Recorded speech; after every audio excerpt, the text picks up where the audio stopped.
Hello everyone, हम वैदिक era को स्टडी कर रहे हैं और आज हम ऋग्वैदिक एरा को डिस्कस करेंगे। ऋग्वैदिक एरा जिसका टाइम पीरियड 1500 बीसी से 1000 बीसी के बीच में है।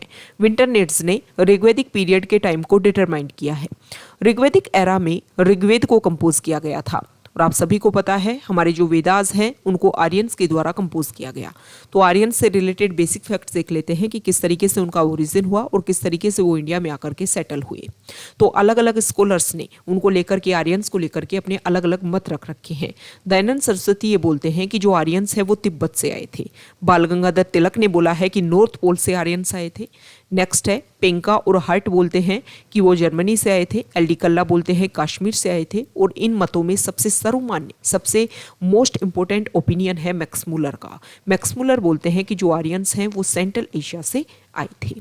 हमें एक इंस्क्रिप्शन मिलता है और ये जो इंस्क्रिप्शन है वो टर्की कंट्री से हमें मिलता है और 1400 बीसी का इंस्क्रिप्शन है बोरगागजोई इंस्क्रिप्शन। इसमें हमें कुछ गॉड के भगवान के कुछ नाम मिलते हैं जैसे कि अग्नि, वरुण, इंद्र। इससे हमें पता चलता है कि उस टाइम में भी जो सनातन धर्म है वो काफ़ी जियोग्राफिकल पॉइंट ऑफ व्यू से अगर हम देखें तो काफ़ी डिस्टेंट एरिया में एक्सपेंडेड था।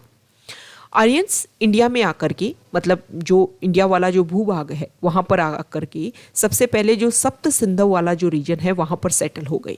सप्त सिंधव रीजन कौन सा है? इंडस रिवर और उसकी जो 5 इंपॉर्टेंट ट्रिब्यूटरीज हैं, इसके अलावा जो सरस्वती रिवर है, इस तरीके से मिला करके ये 7 रिवर हो गई और इस एरिया में आकर के ये जो आर्यंस है वो शुरुआत में सेटल हो जाते हैं। आर्यंस के लिए जो इंडस रिवर है वो काफ़ी most useful most important river होती है। इसके अलावा जो सरस्वती रिवर है उनकी मोस्ट होली रिवर थी। सरस्वती रिवर को नदी सूक्त में नदी तमा के नाम से भी जानते हैं और नदी तमा का मतलब होता है मदर ऑफ ऑल रिवर्स। जो इंडस रिवर है उसकी जो इम्पोर्टेंट ट्रिब्यूटरीज हैं उनको ऋग्वेद में मेंशन किया गया है। तो जो प्रेजेंट टाइम में जो इम्पोर्टेंट ट्रिब्यूटरीज हैं इंडस रिवर की उनके एंशियंट टाइम में कुछ अलग नेम थे। तो ये दोनों आपको कंपैरिजन के साथ में स्टडी करना है। जैसे कि जो प्रेजेंट टाइम में झेलम रिवर है उसको एंशियंट टाइम में वितस्ता के नाम से जानते थे, चेनाब को अस्किनी के नाम से, सतलुज को शातद्री के नाम से, रावी को पुरुषणी के नाम से और ब्यास या फिर ब्यास जो रिवर है उसको विपासा या विपास के नाम से जानते थे। तो ये जो नेम है आपको ध्यान में रखना है। एग्जाम में क्वेश्चन इस तरीके से आ जाएगा कि एक तरफ आपको एंशिएंट नेम दे देंगे रिवर के और एक तरफ दे देंगे मॉडर्न नेम और दोनों को मैच द फॉलोइंग में क्वेश्चन पूछ लिया जाएगा। ऋग्वेदा में जो हिमालय है उसको मुजवंत माउंटेन के नाम से जानते हैं और अफगानिस्तान की 4 इंपोर्टेंट रिवर हैं उनके नेम भी ऋग्वेदा में मिलते हैं। तो इन रिवर के नेम हम देख लेते हैं। जो गोमती रिवर है प्रेजेंट टाइम में उसको गुमाल के नाम से, कुर्रम को कुर्मू के नाम से, स्वात को स्वस्तु के नाम से और काबुल को कुबा के नाम से जानते थे अफगानिस्तान में। ये जो आर्यंस इंडिया में आए, जो इंडिया में आकर के सप्त सिंधव वाला जो रीजन है वहाँ पर सेटल हुए, उनके लिए गंगा यमुना सरयू वाला जो रीजन है वो ज़्यादा इंपॉर्टेंट नहीं था। इस बात का हमें पता ऋग्वेद से चलता है कि ऋग्वेद में गंगा और सरयू जो रिवर है उनका केवल एक बार मेंशन है और यमुना रिवर का 3 टाइम्स मेंशन है। मतलब ये जो एरिया है वो ज़्यादा इंपॉर्टेंट उनके लिए नहीं था। अब हम देख लेते हैं कि आर्यंस की पॉलिटिकल कंडीशन कैसी थी, उनका जो राज्य था वो किस तरीके से गवर्न होता था, उनकी जो आर्मी है वो किस तरीके से बनती थी, कौन कौन लोग होते थे कि वहाँ के जो राज्य को स्टेट को चलाने के लिए होते थे। तो जो ऋग्वैदिक आर्यंस थे वो नोमैडिक थे, मतलब एक जगह पर एक स्थायी एक परमानेंट उनका कहीं राज्य नहीं था, वो घूमते रहते थे एक जगह से दूसरी जगह पर। ट्राइबल कल्चर को जो जनजातीय वाला जो कल्चर है उसको फॉलो करते थे और उनका कोई रीजन बेस्ड एम्पायर नहीं था, मतलब एक तरीके से परमानेंट कोई उनका एम्पायर नहीं था।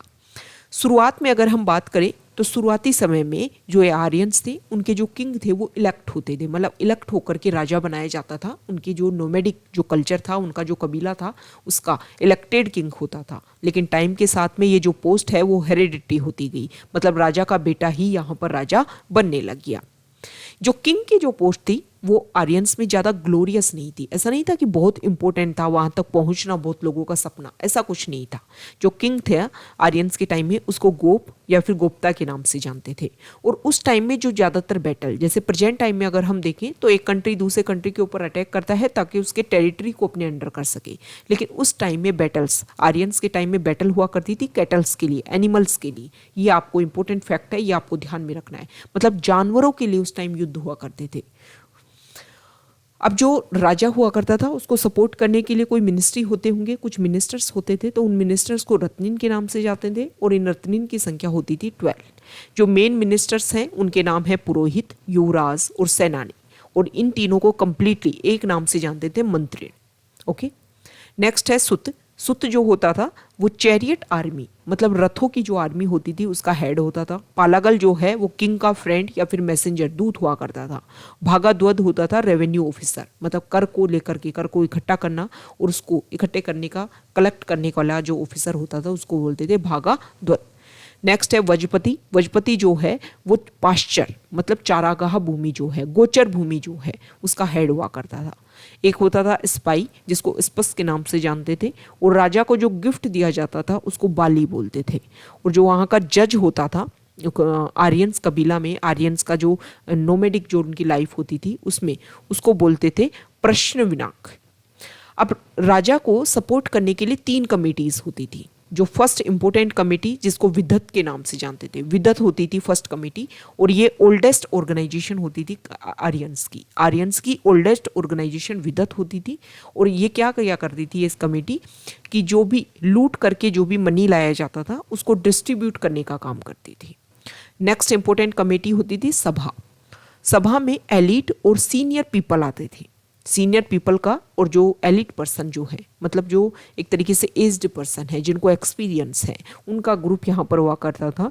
और जो सभा है वो ऋग्वेद में जिसको 8 बार मेंशन किया गया है।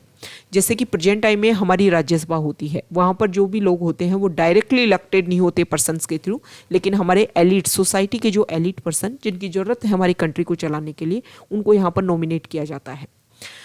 नेक्स्ट कमेटी होती थी समिति।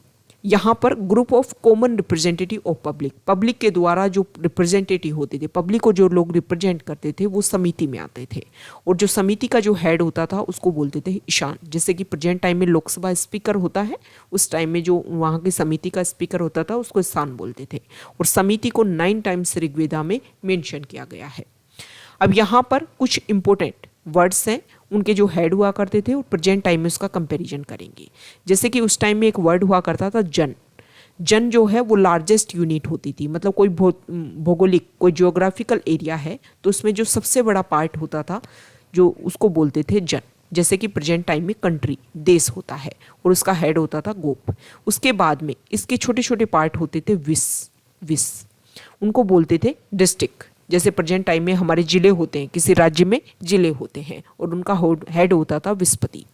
अब ये जो विश है इसके भी छोटे छोटे पार्ट होते थे, और इनको बोलते थे उस टाइम में ग्राम, और इसका जो हेड होता था वो ग्रामीण, जैसे कि प्रेजेंट टाइम में विलेज। और फिर इनमें भी छोटे छोटे पार्ट, छोटे छोटे परिवार रहते थे, जैसे कि कुल का हेड होता था कुलुप, जैसे कि प्रेजेंट टाइम में फैमिली। तो ये हमने ऋग्वैदिक एरा से रिलेटेड बेसिक फैक्ट्स को देख लिया है। अगर आप यहाँ तक आए हैं, वीडियो आपको अच्छा लगा है तो प्लीज़ वीडियो को लाइक कर दीजिए, शेयर कर दीजिए और चैनल को सब्सक्राइब कर दीजिए।